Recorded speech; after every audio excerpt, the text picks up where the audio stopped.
Hey everybody, it's Shunji Mo's here again from Moore's Martial Arts in California. We're here in Italy doing some on-site training and instruction. Thought we'd just take a little break and do another women's self-defense video for y'all.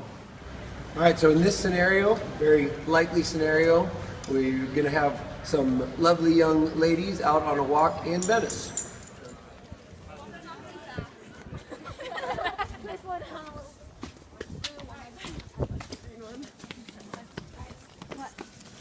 Okay, so in the video, the young ladies aren't knowing that there's a creeper about.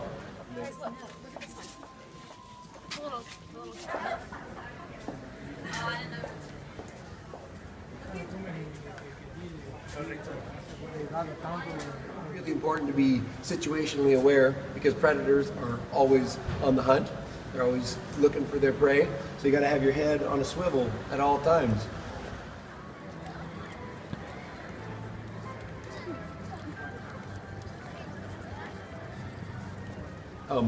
You need to trust your gut instinct because your gut always has your best intentions in mind. So if you feel something is weird, you got to pay attention to that.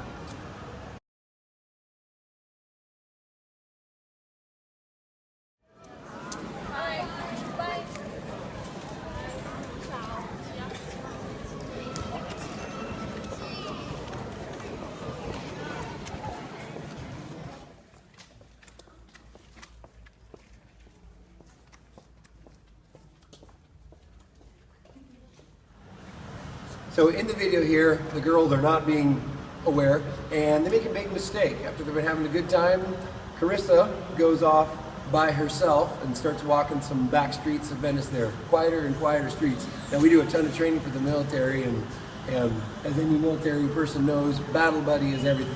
You constantly got to be aware of your partner. Going places with a buddy, super important, especially when you're a girl wandering around Europe.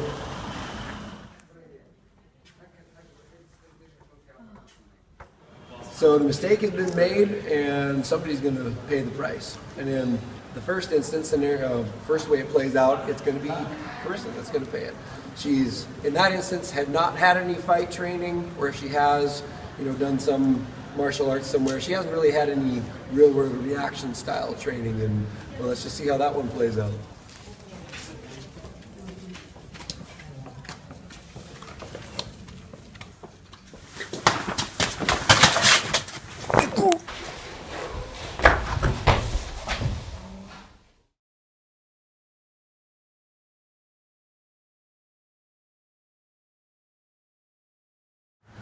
So not good, but in the second scenario, we're going to see what happened if Chris has had the proper reaction style fight training.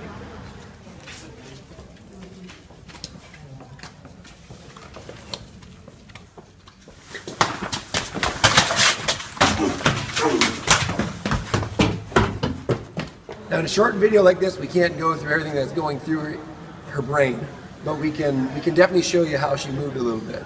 So, and again, if you want that real type of training, get into a Moore's studio. We'll show you how that works. So, in the video, I grab her shoulder and I pin her against the wall. And the first thing she's going to do is she's going to protect her head. She's got her hand down here, protecting low, elbows up here. Now, this is not a game that she's going to want to play all day long because eventually I'm going to land a blow in whether she blocks it or not, right? And so, she's going to have to do something to stop me raining the blows in. But this elbow, this is a good initial block. Anybody of you guys have ever punched an elbow? Elbows win over everything. If I were to punch and she got her elbow in the way, it would shatter my fist.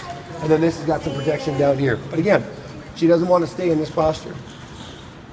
So again, she has to do something to stop my forward momentum. So she's got a good strong base, she's got her posture up, her elbows up, she's got a block going right here. But again, we don't want to play this game. We can dance around with this all day long, right? We don't want to do that. So what she's going to do is she's going to take my hips out from under me. Hips are the key to a fight, right? So she can blast me in the groin, wham, and knock my base out so that I'm off balance. She's got me kind of stretched out. She can kind of work this situation a little bit. She's not quite so much on the defensive. She can start to control this, and then she can kind of start to dominate the fight. So here's what we did. I grabbed her, pinned her to the wall. I actually come around this way. So we use the wall right here. So I grabbed her, pinned her to the wall. Now, in this posture, she's going to start by blocking and kicking my hips out. boom, like that, right? And now she's got to think about what her escape is going to be right here. This, not the best option right here. Just, you know, she got this leg strong, she can push off of this. She's got to get to a safe position. So like this, she blocks, she kicks, and she's going to escape off to that side. Push off that leg and escape. I'm a little bit stretched out right there. Here, there's a car coming by. We had to pause. There was a car coming by in this little crowded street. So we're over here like this. She blocks. Boom. My hips go out. She steps off to the side. And now she's in a place where she can start to control the situation. She's going to use her elbow here. And here's a really crucial point, you guys. She's not just going to use her arms. She's pretty strong, but I'm a lot bigger and a lot stronger, right? If she just tried just only using her arms, she's not going to win over this. So she's actually going to use her legs and her hips. Her hips are really, if her body turns, shoulders go over her hips, she twists her hips, power from her legs. Legs are bigger than arms.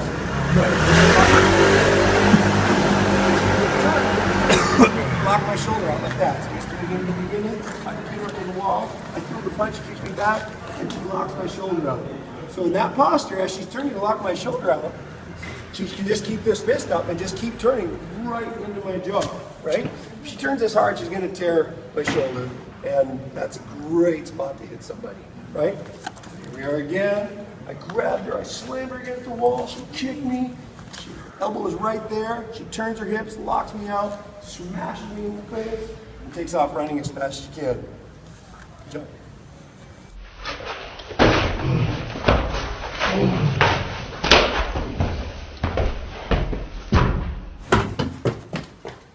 So that would be the case if she had an escape. But if she didn't have an escape, so here, I'll be you, Carissa, and you can be my little kid. Stay here, right? Here, you can come on in here for a second. So say I didn't have an escape. Maybe I got two kids with me or whatever, and I just need to move forward, right? Principle's still going to remain the same. Powering from the hips, breaking down the arm, breaking down his posture. So if he grabbed me, and I'm Carissa, I'm not as pretty as Carissa, and I block and I kick, boom. Now I can still go forward, but I got to break this arm down. So what I'm going to do is as I drop in, I'm going to bring this arm around and smash his elbow down that way. Okay, so now I've got my elbow breaking his elbow down. Very powerful way to do that, right? Now, say the dimensions weren't quite right even to get all the way in like this. I could just break it down with my forearm too. He throws a punch, boom, I kick him, I step down, boom, I break him down like that, right? And there's a lot of opening right here. I could just, again, using the power of my hips and my forearm, just blast that back, right? And then I've got wide open territory. I've got a smash to the face, a smash to the T-zone. I can take my elbow and drop it hard into his sternum, right? Anything I want to do to finish it. I could, okay, kicks, I come around, I break this down, smash him back his head like that. I could just take one hand into his eyes, both hands into his hair, snapping his, crushing his neck backwards that way, my knees in his groin again. The point is just pure aggression. And the concept is knocking his hips out, boom, breaking down his structure, knocking that stuff back, and then Bob Drunk will do whatever you want. Hit him low, hit him high, and run like the Dickens.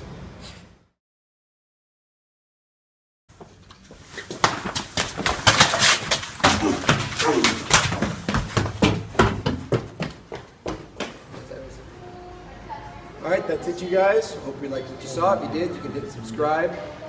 We're off to do some more stuff in Rome now. We're in Florence now. I was in Venice earlier. If you're interested in any on-site training, we do a ton of that. Obviously, anywhere in the world we can go. We can line up a specific program for you. We have military, law enforcement, weapons courses, you name it. So, ciao.